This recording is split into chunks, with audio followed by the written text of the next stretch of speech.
Sindhudurg POP decorators आमच्याकडे POP fall ceiling, gypsum fall ceiling, Armstrong modular fall ceiling, PVC fibre waterproof ceiling तसेच पीओपीचे सर्व प्रकारचे material अगदी होलसेल दरात मिळेल. तसेच सर्व प्रकारची पीओपीची कामे योग्य दरात करून मिळतील. आमचा पत्ता मुंबई गोवा महामार्गानजीक कसाल हायस्कूल समोर, कसाल, बालमवाडी. संपर्क 7066 43 10 98.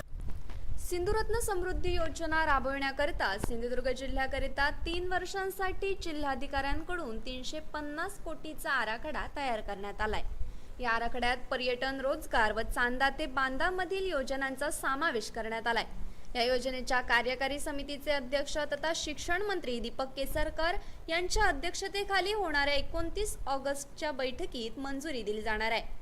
आता राज्यात सरकार बदलल्यानं महाविकास आघाडी सरकारनं सुरू केलेली सिंधुरत्न योजना राबविण्यात येणार की बंद केली जाणार याबाबत साशंकता आहे. राज्यात महाविकास आघाडी सरकार आल्यानंतर पहिल्याच वर्षी तत्कालीन मुख्यमंत्री उद्धव ठाकरे सिंधुदुर्ग जिल्हा दौऱ्यावर आले असता चांदा ते बांदा योजना बंद करून सिंधुदुर्ग व रत्नागिरी या 2 जिल्ह्यांसाठी सिंधुरत्न समृद्धी योजना राबविण्यात येणार असं त्यावेळी जाहीर केलं होतं.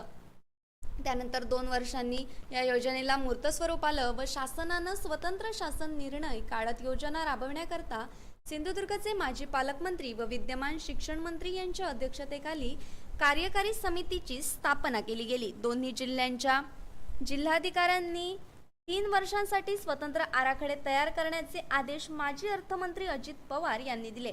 त्याप्रमाणे आता सिंधुरत्न समृद्धी योजना राबविण्यासाठी सिंधुदुर्गच्या जिल्हाधिकारी के मंजुलक्ष्मी व जिल्हा नियोजन अधिकारी दिलीप पवार यांनी 3 वर्षांसाठी जिल्ह्याचा 350 कोटीचा आराखडा तयार केलाय.